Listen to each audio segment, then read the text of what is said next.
tugas sebagai guru dan harus datang sebelum waktunya. Nah, Bapak Ibu ini setuju atau tidak? Saya bacakan di sini. Hukuman di sekolah itu dapat mendisiplinkan anak atau mendisiplinkan siswa.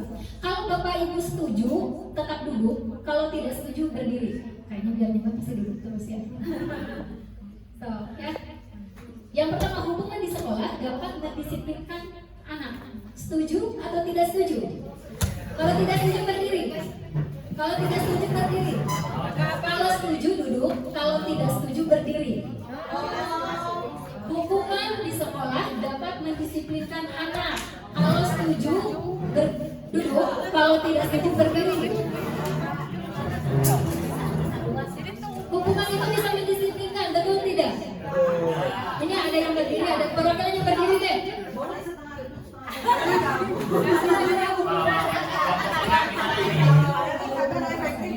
Tidak setuju karena kadang ada anak yang harapannya ketika dihukum dia malah berontak gitu. Kasih ini pohon itu duduk malas berdiri. Padahal sudah tidak setuju tapi orang yang malah Bu duduk. Kenapa Bu setuju? Hukuman mendisiplinkan anak. Enggak. Oke, ya kita lihat lagi yang kedua ya Bapak Ibu. Kalau setuju duduk, kalau tidak setuju berdiri. Pemberian hukuman dengan hal yang positif seperti membaca atau membersihkan halaman sekolah dapat meningkatkan kedisiplinan anak. Dihukumnya tadi suruh baca ke perpustakaan, katanya gitu. Setuju tidak? Kalau itu bisa juga dapat meningkatkan disiplin anak. Tidak. Ini banyak yang setuju. Jangan setuju, dua orang stop. Kenapa tidak setuju? Karena biasanya itu akan menjadi alasan anak. Ya udah aku mau cicing aja di perpustakaan. Enggak, aku gitu.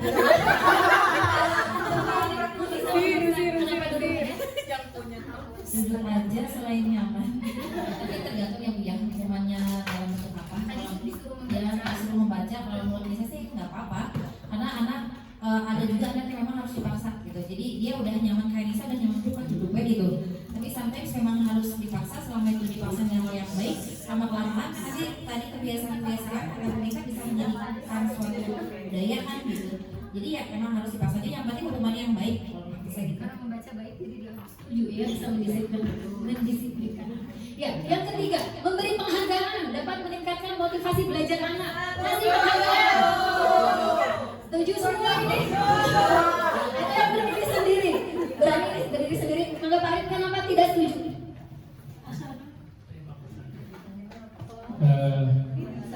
Kalau kenyataannya mah ya kenyataan kalau memberi penghargaan itu sebenarnya memotivasi, tapi kan kalau berdasarkan teori itu ada menghukum dengan penghargaan. Boleh memberi penghargaan tapi sifatnya secara personal. Cuma kan ada kejadian yang maksa nih orang tuanya nanya ranking anaknya di wali kelas sudah luar biasa karena nggak boleh diumumkan di Jahri sama wali kelas itu. Tapi orang tuanya buatin status, jadinya ya kocak semuanya gitu. Intinya adalah penghargaan boleh tapi tidak di depan umum, tapi secara personal boleh. Terima kasih Pak Ali. Nanti kita akan tahu ya jawaban semuanya. Yang keempat, membuat anak merasa bersalah supaya tidak dapat lebih ringan dibandingkan menghukum. Jadi ketika kita membuat anak dibuat aja merasa bersalah, dia jauh lebih baik karena dibanding dengan menghukum. Setuju atau tidak? Ya. Setuju.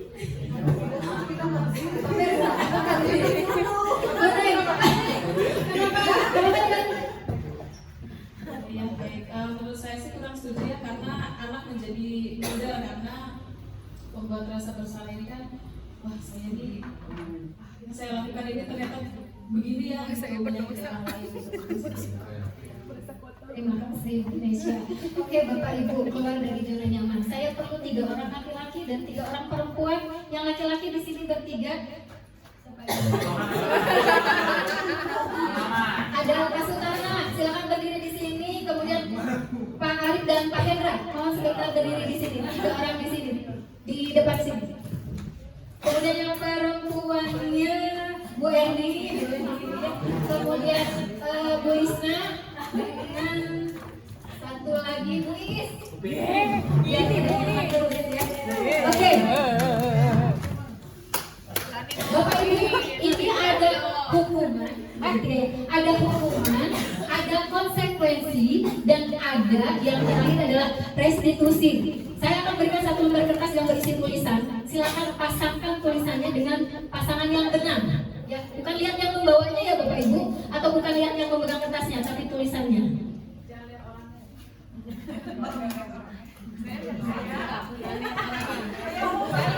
Lihat tulisannya ya, lihat Indonesia. Lihatkan. Kemudian, mohon maaf ya, ini game saja. Nanti tolong berdiri di sebelahnya kalau yang benar. Mangga, yang bergerak yang laki-laki deh. Guru laki-laki sama aja. Silakan. Hukuman tuh yang mana? Silakan ke sana. Silakan.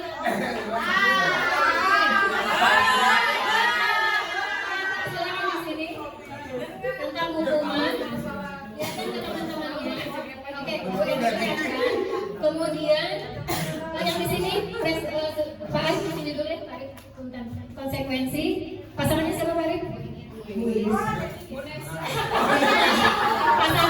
Pasangan kertas ya Bapak Ibu. Apanya di sebelah sana. Oke, ini ya, yang sudah benarkah? Tidak. Pak Hendra, disebutkan tulisannya apa? Hukuman. Digunakan untuk menegakkan keadilan. Korek.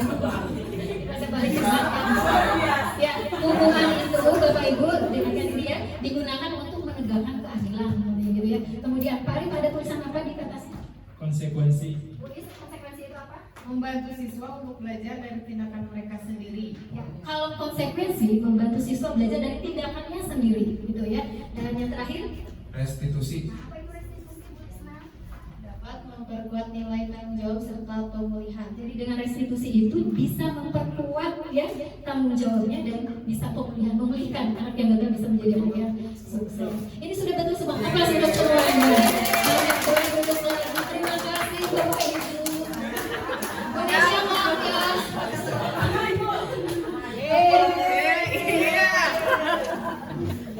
Nah, ini tadi ya Bapak Ibu. Tulisan di atasnya lihat. Dihukum oleh penghargaan Bapak Ibu. Betul tadi yang disampaikan oleh Pak Arif. Ternyata memang hukuman dengan memberikan penghargaan setelah ada teori ini, setelah kita ketahui bersama bahwa itu juga tidak boleh menghukum, tidak boleh memberikan penghargaan juga tidak boleh. Ada banyak riset yang menunjukkan bahwa setelah memberikan penghargaan justru malah membuat motivasi anak justru jadi menurun, membuat anak merasa sakit hati. Kemudian anak juga kalau yang diberikan penghargaan jadi selalu berharap ada apa lagi nih, dikasih apa lagi nih. Jadi ternyata penghargaan juga tidak boleh. Oke, next berikutnya ini kalau Bapak Ibu disuruh mencatat 100 kali, menyuruh kepada siswanya mencatat 100 kali, misalnya kalimat saya tidak akan terlambat lagi, apakah itu pilihannya tadi? Apakah hukuman atau konsekuensi? Hukuman. Nanti kita lihat ya. Berikutnya, lari mengelilingi lapangan basket 2 kali karena terlambat hadir di sekolah. Terlambat. Hukuman. Hukuman konsekuensi Budi? Budi konsekuensi? Konsekuensi. Nanti kita lihat ya. Murid diminta untuk push up 15 kali. Menggantikan kertas tugas teman yang telah dicoret-coret. Ya. Kemudian membersihkan tumpahan air di meja tulis. Konsekuensi. Meminta murid tidak mengenakan sepatu seharian. Hukuman. Ya. Nanti nih bawa kasih kesusahan khususnya. Lari mengelilingi lapangan basket 2 kali karena terlambat 10 menit pelajarannya PJOK. Jadi kalau konsekuensi itu kembali karena perlakuan siswanya itu sendiri. Ya kalau hukuman bisa ada kaitannya dengan apa yang dilakukan. Oke, next ini jawabannya ya. Tadi sudah betul semua. Tepuk tangan dulu dong. Nah, terakhir Bapak Ibu dari saya restitusi. Tadi kan ada hukuman Pak Hendra, kemudian ada konsekuensi yang dipegang oleh Pak Arif, dan terakhir ada restitusi yang dipegang oleh Pak Sultana. Restitusi ternyata ini mengajarkan murid untuk mencari solusi. Bapak Ibu, jadi kita meminta kepada muridnya sendiri menentukan solusinya apa dari perbuatan yang boleh dilakukan. Next, ini ada 9 ciri restitusi ya. Bapak Ibu, pertama belajar dari kesalahan. Restitusi itu bukan menebus kesalahan ya Bapak Ibu. So kalau kamu sudah melakukan kesalahan, kamu pasti menebus kesalahan, itu tidak. Bukan seperti itu restitusi. Kemudian memperbaiki hubungan, menawarkan bukan memaksa ya. Jadi mangga sok maunya gimana, ditawarkan kepada sisanya ingin melakukan apa. Kemudian menuntut untuk melihat ke dalam diri ya. Yang keenamnya mencari kebutuhan dasar yang mendasari tindakan. Kemudian yang ketujuh berfokus pada karakter bukan tindakan ya. Kemudian berfokus pada solusi dan mengembalikan murid yang berbuat salah pada kelompok. Ini segitiga restitusinya Bapak Ibu. Jadi ketika ada masalah yang harus kita lakukan ada 3 hal Bapak Ibu. Pertama, menstabilkan identitas. Yang distabilkan dulu. Bagaimana menstabilkan identitas? Jadi kita tenangkan dulu. Selain menenangkan muridnya, justru menenangkan diri kita sendiri juga. Menstabilkan identitas ini dengan menyatakan bahwa semua orang mampu berbuat kesalahan. Ya, setiap manusia bisa berbuat salah dan Bapak Ibu tidak harus fokus pada kesalahannya, tetapi Bapak Ibu fokus pada bagaimana mencari solusi dari masalah itu. Itu menstabilkan identitas. Nanti ingatkan kata-katanya ya Bapak Ibu. Nanti kita game lagi tentang segitiga restitusi ini. Yang kedua, validasi tindakan yang salah. Ketika memvalidasi tindakan yang salah, sebetulnya kita sedang menanyakan apa alasan siswa tersebut melakukan kesalahan. Tentu saja semua yang dia lakukan atas dasar karena ingin memenuhi beberapa kebutuhan yang ingin dipenuhinya. Ya, jadi menanyakan alasannya. Ya. Kemudian yang ketiga adalah menanyakan keyakinan. Nanti tanyakan apa yang diyakini di sekolah ini, apa yang diyakini di kelasnya. Ya, apakah sudah sesuai dengan keyakinan yang sudah disepakati? Kemudian siswa ini ingin apa? Ditanyakan keyakinannya. Jadi solusinya itu dimunculkan dari siswanya itu sendiri. Itu segitiga restitusi ya. Nanti kita coba ya. Kita coba perankan.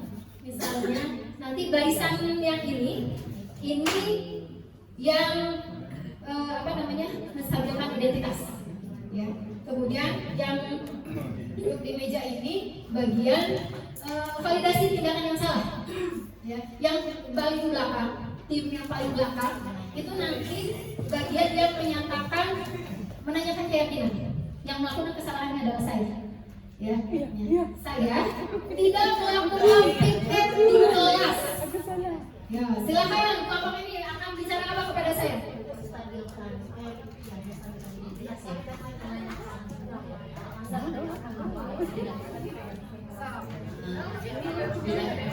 Tidak melakukan piket di kelas, apa yang akan kamu lakukan? Cek. Ya. Jadi karena di sini yang pertama menstabilkan identitas, mungkin dari kelompok ini kita akan bertanya ya kepada murid kenapa tidak melakukan piket. Ditanya alasannya kenapa gitu. Jadi apa Menstabilkan identitas? Kalimat-kalimatnya ada di contoh. Semua manusia bisa melakukan kesalahan. Bapak Ibu tidak fokus pada kesalahannya, tetapi fokus bagaimana mencari solusi dari masalah itu. Oke? Ya. Ya pokoknya pertama langkah yang dilakukan dipanggil dulu, ya dipanggil dulu terus kenapa dipanggil gitu. Kira-kira kenapa dipanggil gitu. Iya Bu, ada yang tidak oke. Ya, terima kasih tim 1. Kasih tepuk. Oke, tim 2 sudah distabilkan identitasnya oleh tim 1. Bahwa saya tidak melakukan piket, apa yang Bapak Ibu lakukan kepada saya yang tidak melakukan piket.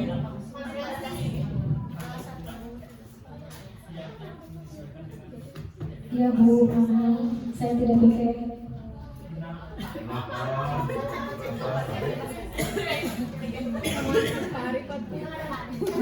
Ini program-nya. Maaf, saya tidak piket. Tadi udah apa dari Bu apa tadi? Sudah distabilkan bahwa setiap manusia itu melakukan kesalahan. Sekarang tinggal validasi kesalahan. Kalau tadi sudah distabilkan bahwa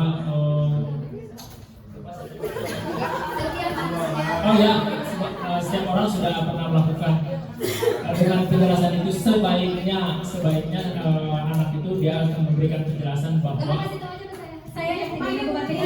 Oh, iya. Sudah ditampilkan, sekarang saya minta validasi dari Bapak. oke, kalau memang Ada yang murid yang begitu ya, validasi Bapak. Ya gimana Pak? kalau alasannya tadi tidak melakukan mengikuti tiket pagi berarti ibu sebaiknya itu hal yang tadi kenapa harus saya sinkron sama bapak sih ini komunikasinya gimana? Menanyakan alasan biasanya. Alasannya Pak. Ya, maksudnya saya sinkron dulu. Oke. Alasannya apa Bu? Ya, saya kasih anak Pak, semalaman saya nggak tidur karena ibu saya sakit, saya menjaga ibu saya di rumah sakit Pak. Ya, sebaik itu hal yang bagus yang sudah dilakukan karena kan mendampingi orang tua juga penting ketika sakit. Tapi lain kali kalau ibu selaku guru berarti kan tahu tugas pokoknya coba Siswa saya Pak, siswa pikir lagi siswa. Oke, coba tepuk tangan untuk ibu. Terakhir, silakan. Menanyakan keyakinan. Distabilkan sudah, divalidasi sudah, tinggal menanyakan keyakinan. Silakan.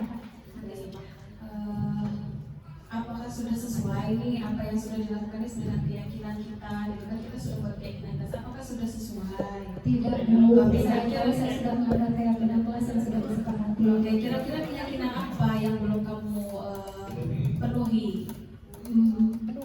Melaksanakan tiga kelas. Oke, baik. Nah, berarti sudah tahu ya. Nah, sekarang kira-kira solusinya seperti apa? Karena kemarin kan menjaga ibu yang sakit di rumah sakit Bu, jadi nanti minggu depan ibu saya kan sudah sehat, saya akan tetap waktu depan. Oke, terima kasih Ibu, sangat apresiasi sekali. Ya, terima kasih Bapak untuk penyampaiannya. Terima kasih Bapak Ibu, demikian materi yang disampaikan dari saya.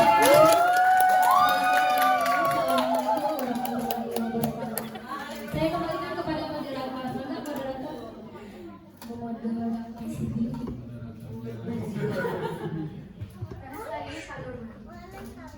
Ya, terima kasih Bu.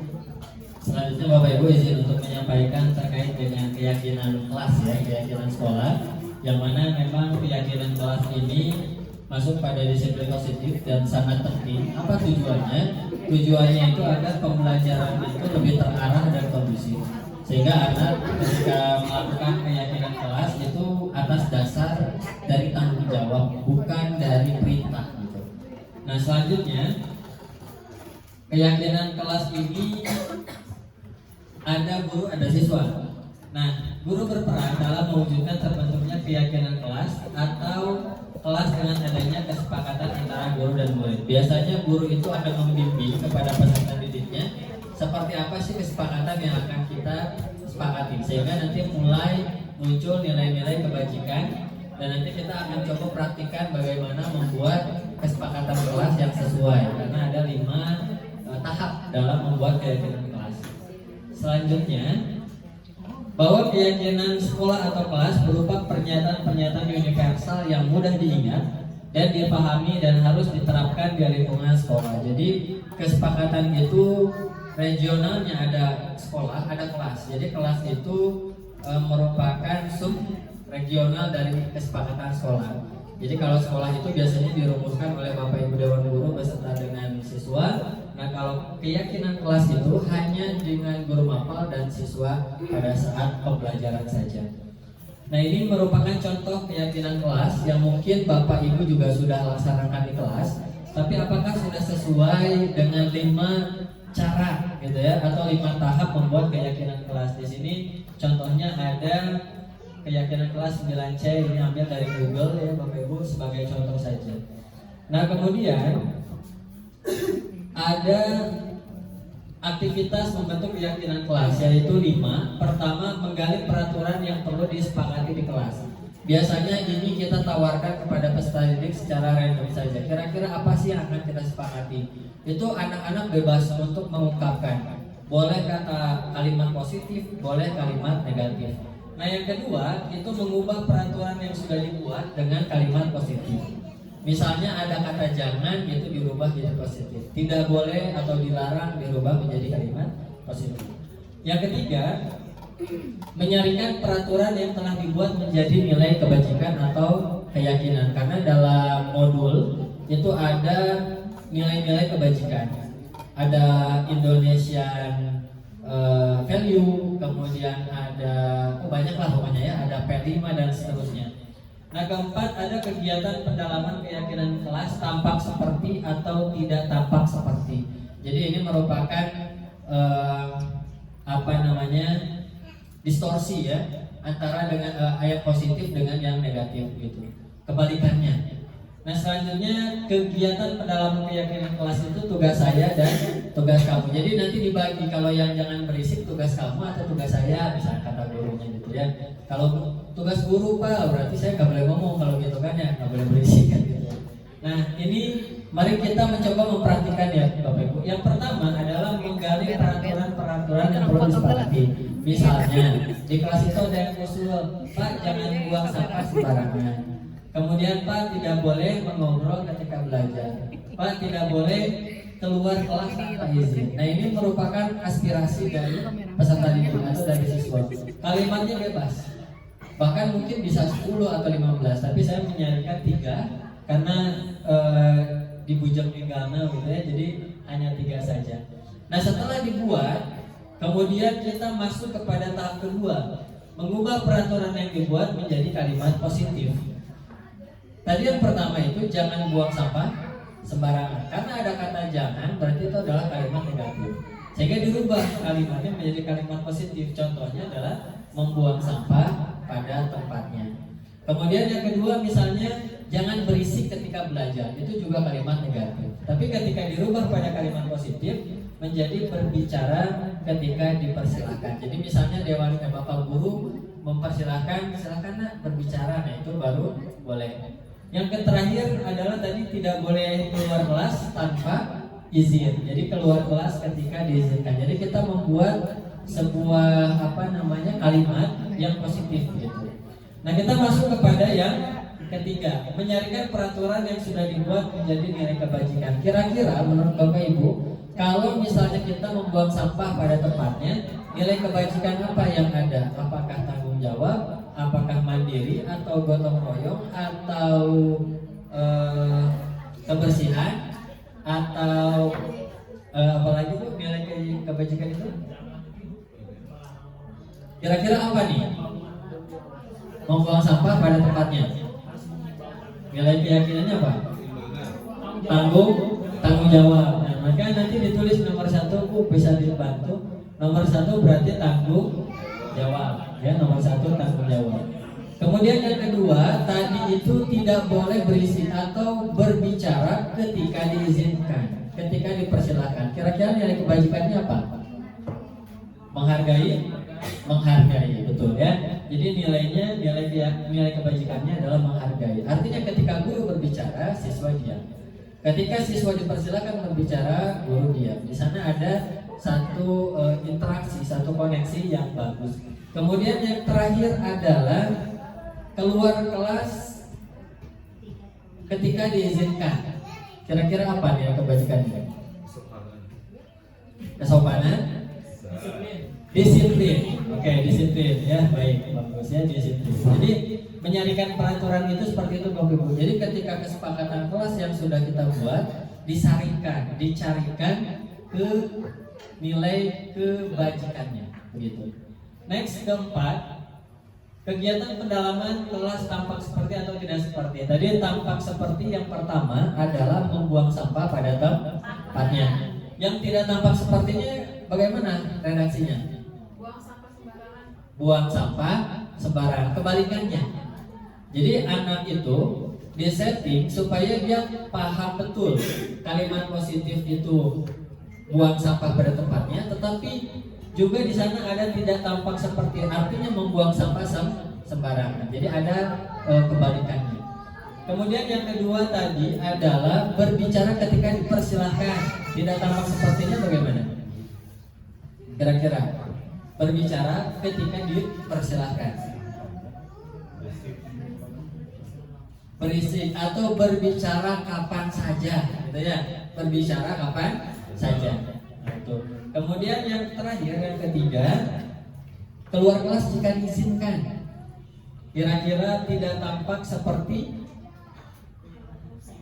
keluar kelas sesuka hati atau keluar kelas seenaknya. Jadi itu ya contohnya untuk kegiatan yang keempat. Selanjutnya yang terakhir, kegiatan pendalaman keyakinan kelas, tugas saya dan tugas kamu. Kira-kira yang pertama, membuang sampah pada tempatnya, tugas siswa atau tugas guru? Tugas siswa dan guru, dua-duanya. Jadi kita tulis nanti di sini nomor 1, tugas siswa dan guru. Kemudian yang kedua, berbicara ketika dipersilahkan, tugas saya atau tugas kamu? Tugas siswa. Tugas siswa. Kalau guru ngomong terus. Nanti minta izin ke kepala sekolah, izin mau berbicara ya. Nah kemudian yang terakhir, keluar kelas jika diizinkan, tugas siapa? Tugas siswa. Nah seperti itu Bapak Ibu untuk membuat keyakinan kelas. Jadi mudah-mudahan nanti bisa diterapkan di pembelajaran masing-masing. Lanjut. Kayaknya nggak usah ice breaking ya Bapak Ibu karena sudah waktunya sudah mepet. Atau mau sedikit saja? Ini aja lah bikin ya. 1, 2, 3, 4, 5, 6, 7, 8, 9 dengan tulis saya. Instruksinya, ibu-ibu simpan satu kata dalam hati, tapi tidak boleh dirubah. Oke? Satu kata ya. Nanti ibu sebutkan secara paralel dari ibu Siti, Bu Sopa, ya. Kata yang sudah disimpan masing-masing. Bu Loli sudah siap? Katanya? Siap ya? Coba nyambung tidak di nanti kalimatnya ya. Silahkan Bu Siti dimulai. Ya. Jangan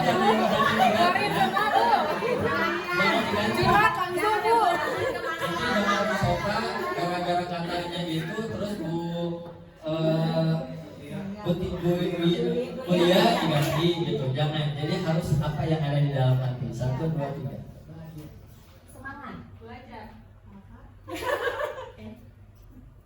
Langsung ke masih nyaman.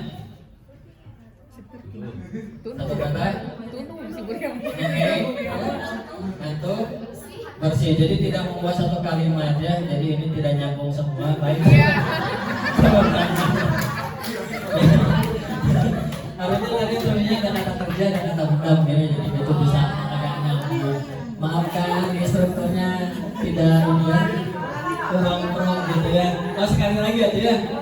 Baik ibu, kata kerja, kata benda, kata tapi nanti gak nyambung juga. Udah nanti aja Bu ya.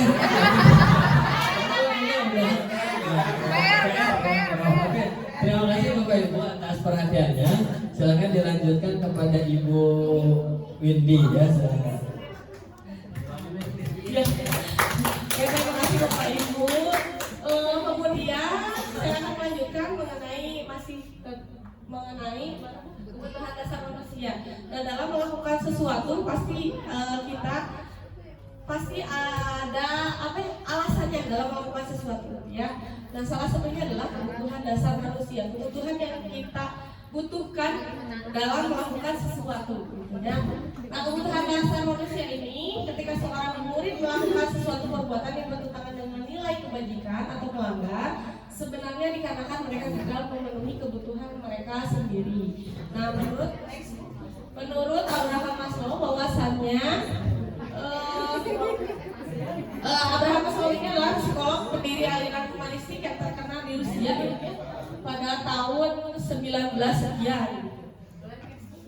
Nah, ini ada Abraham Maslow ini menciptakan atau mencetuskan sebuah teori yaitu piramid need atau kebutuhan piramida kebutuhan ya. Nah, di sini ada yang paling bawah itu adalah yang paling mendasar yang dibutuhkan oleh manusia. Yang pertama adalah kebutuhan fisiologis. Contohnya adalah udara, makanan, minuman, tempat berteduh, pakaian, kemudian tempat tinggal gitu ya. Kemudian level yang kedua ini adalah kebutuhan keamanan, akan merasa aman, keamanan pribadi. Kemudian kemudian pekerjaan, kemudian kesehatan, properti, dan lain sebagainya. Kemudian level yang ketiga menurut Maslow adalah cinta dan perasaan. Biasanya ini kita lakukan untuk mencari perhatian dari orang tua, orang lain gitu ya, atau komunitas-komunitas tertentu.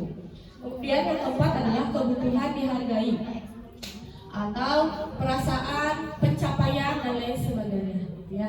Nah, 1 sampai dengan tingkat 4 ini biasanya didasari dengan rasa cemas, takut akan tidak makan, takut tidak punya pekerjaan, dan lain sebagainya. Sedangkan yang paling atas ini ada aktualisasi diri. Nah, menurut Maslow, aktualisasi diri ini adalah hal yang paling penting karena di sini terbentuk keinginan di dalam dirinya masing-masing tanpa ada dorongan atau ada paksaan dari lain hal atau dari luar seperti itu. Jadi aktualisasi diri ini adalah bagaimana dia memasrahkan dirinya kepada keadaan setelah berusaha semaksimal mungkin gitu. Nah, untuk di guru penggerak sendiri, kebutuhan dasar manusia ini ada 5, yaitu yang pertama bertahan hidup, kasih sayang dan rasa diterima, penguasaan, kebebasan, dan kesenangan. Next, Bu. Nah, mungkin kita tidak jarang ya menemui siswa-siswi yang bermasalah gitu ya. Misalkan ini saya berikan contoh satu kasus, yaitu Ibu Zulaika adalah guru wali kelas 9H, sedang bingung menghadapi ulah salah satu muridnya di kelas yang bernama Tommy. Beberapa anak telah mengeluhkan Tommy sering meminta bekal makan siang mereka dengan paksa. Jika Anda mengalami situasi seperti Ibu Zulaika, apa yang akan Anda lakukan? Menurut Anda, kira-kira apa alasan Tommy melakukan hal tersebut? Next. Oke. Nah, ketika ditanya seperti itu, mungkin ada beberapa kemungkinan jawaban. Ya, jawaban yang pertama menurut Tommy, karena ia lapar dan orang tuanya tidak memberikan bekal makan siang. Maka, apa kebutuhan dasar yang belum dipenuhi oleh Tommy? Kira-kira Bapak Ibu? Kebutuhan bertahan hidup, kekuasaan, kasih sayang, atau kebebasan? Ya, bertahan hidup. Karena dia makhluk hidup gitu ya, tentunya membutuhkan makanan. Ibunya tidak memberi bekal dari rumah, maka dari itu dia, nah, yang pertama itu dia membutuhkan makanan. Maka di sini kebutuhan yang belum terpenuhi adalah bertahan hidup. Yang kedua, alasan yang kedua adalah karena ia merasa senang ketika teman-temannya memberikan perhatian. Maka kebutuhan dasar apa yang belum dipenuhi oleh Tommy? Kalau teman-temannya memberikan perhatian, si Tommy senang? Kasih sayang. Dia kurang kasih sayang Bapak Ibu gitu ya. Jadi negeri yang penuhnya gitu ya supaya diperhatikan. Selanjutnya alasan yang ketiga yaitu takut dengan dia karena temannya jadi takut. Dia teh senang kalau temannya takut gitu ya. Dan si Tommy teh, aduh ada si Tommy kasih makanan jadi takut. Itu kebutuhan dasar yang belum terpenuhinya adalah kekuasaan, asa aing gitu ya. Asa aing. Jadi dasar kebutuhannya adalah kekuasaan. Dan yang terakhir adalah kenapa alasan Tommy mengambil makanan temannya? Ketika dia menjawab, karena bosan Bu, makanannya ini aja. Mama bekelinnya cuma tempe, tahu, kerupuk deui, eta deui, aya teman mah lain-lain gitu ya. Maka di sini kebutuhan dasar yang belum dipenuhi oleh Tommy adalah kebebasan. Seperti itu. Nah, kemudian ada alasan yang kelima adalah iseng aja karena senang lihat teman-teman di ekspresi wajah teman-teman ketika aku ngambil makanannya, ada yang kesel, ada yang marah, ada yang lain sebagainya ya. Jadi dia merasa senang. Kebutuhan dasarnya adalah kesenangan yang belum terpenuhi. Seperti itu Bapak Ibu. Mungkin karena ini waktu juga menunjukkan sebentar lagi gitu ya. Boleh Bapak Ibu kalau belum paham dengan materi tersebut boleh scan quizzes yang ada di depan. Boleh nanti Bapak Ibu untuk memulai games-nya masing-masing saja ya sambil berjalan waktu. Seperti itu nanti Bapak Ibu ya. Sudah di-scan atau belum? Oke, boleh di-scan dulu. Kalau sudah di-scan, mungkin saya akan lanjutkan ke Bu Gita ya.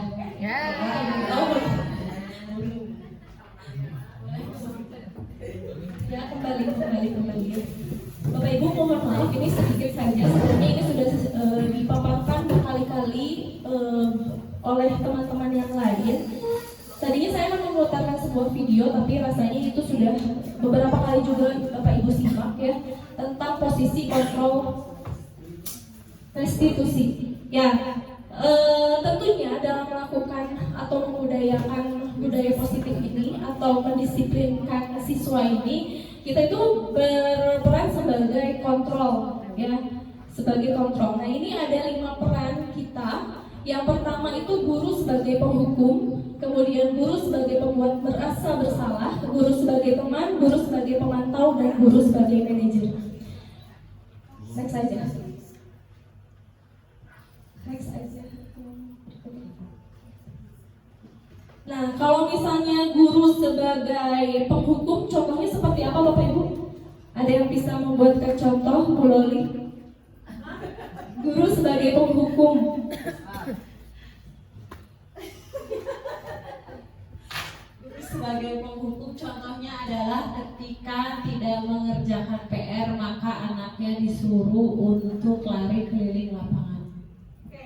Tadi sebenarnya ini sudah ya, boleh aplaus dulu buat Bu Loli deh. Ya, tadi sebenarnya sudah dipraktekkan ya untuk hukuman, konsekuensi dan lain sebagainya. Nah, kalau penghukum ini misalnya siswa tadi disuruh apa, Bu Loli? Lari ya, karena melakukan kesalahan. Ini berarti terjadi hanya satu arah saja. Jadi kita tidak menerima alasan apapun, siswanya harus menerima hukuman ya dengan hukuman tertentu. Misalnya tadi lari atau hormat bendera dan lain sebagainya. Kemudian yang berikutnya membuat rasa bersalah. Nah, di sini dengan posisi kontrol ini biasanya kita memberitahu kepada siswa sehingga si siswanya merasa bersalah. Jadi kalau ini kok kamu gitu sih, kok kamu kecewakan ibu sih. Nah, itu contoh dari membuat siswa merasa bersalah. Di sini kekurangannya, nanti si siswa itu akan merasa rendah diri, merasa aduh saya itu tidak berharga ya, saya itu sudah melakukan kesalahan dan lain sebagainya. Seperti itu. Jadi siswa merasa tidak dihargai, tidak memiliki merendah diri seperti itu. Kemudian yang berikutnya posisi kontrol sebagai teman. Nah, kalau sebagai teman ini lebih ke friendly ya Bapak Ibu. Jadi kita memposisikan diri, kalau misalnya siswa bersalah, ayolah bantulah ibu, lain kali nggak boleh kayak gini ya, kali ini ibu bantu kamu. Nah, ini kita memposisikan diri sebagai teman. Namun jika suatu saat kita tidak memposisikan diri sebagai teman, tentunya nanti anak-anak itu akan merasa kecewa dan malah pilih-pilih. Oh, dari si ibu ini mah friendly sama saya, tapi kalau misalnya si ibu ini mah enggak. Jadi kecenderungan seperti itu. Kemudian yang berikutnya ada sebagai pemantau. Nah, kalau pemantau ini sifatnya ketika siswa bersalah, guru itu memposisikan diri sebagai apa sih yang sudah kamu lakukan, kira-kira seperti apa, kenapa, dan nanti di sini guru hanya sebagai pemantau saja. Jadi apa yang harus dia lakukan untuk tidak mengulangi kesalahannya lagi gitu. Yang terakhir sebagai manajer. Kalau sebagai manajer ini bukan berasal dari kita Bapak Ibu, tapi kita menyadarkan diri dari si siswa sendiri. Nah, apakah kamu tahu kesalahannya apa? Jadi yang pertama tadi ini sebenarnya sudah terkait dengan restitusinya yang sudah sama Bu Rin dijelaskan tentang segitiga restitusi. Jadi yang pertama kali kita tanyakan kepada siswa itu, kamu tuh sudah berbuat apa sih? Apa yang kesalahan yang sudah kamu lakukan, seperti itu. Kemudian apakah kita menggali informasi dari siswa, biar siswanya bertanya pada diri sendiri, kenapa bisa melakukan hal seperti itu? Apakah hal itu merupakan hal yang salah atau yang kurang baik dan lain sebagainya? Nah, itu untuk posisi manajer. Kemudian nanti si siswanya akan mencari tahu, kira-kira kita menanyakan kepada siswanya, kira-kira apa sih kedepannya yang bisa dilakukan atas apa yang sudah kesalahan yang sudah dilakukan oleh siswa tersebut. Nah, jadi di sini si guru menjadikan siswa sebagai manajer juga. Jadi dia menjadikan siswa untuk menggali bagaimana dia untuk mengatasi suatu tindakan yang sudah dilakukan atau kesalahan yang sudah dilakukan. Nah, posisi manajer ini mengacu pada restitusi tadi ya yang sudah Bu Rintin jelaskan, yang dapat dijadikan murid sebagai manajer bagi dirinya sehingga dapat terciptanya identitas positif pada diri murid. Jadi tadi sudah dikatakan ini bisa menanamkan kepada siswa kita itu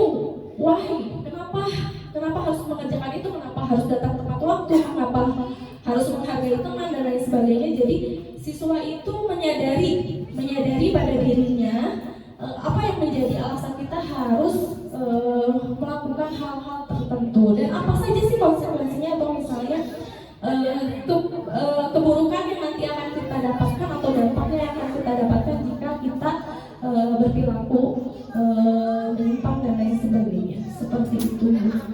Jadi dari beberapa posisi kontrol tentunya di sini Bapak Ibu semua sudah memiliki pengalaman yang cukup banyak ya Bapak Ibu, mulai dari mungkin awalnya yang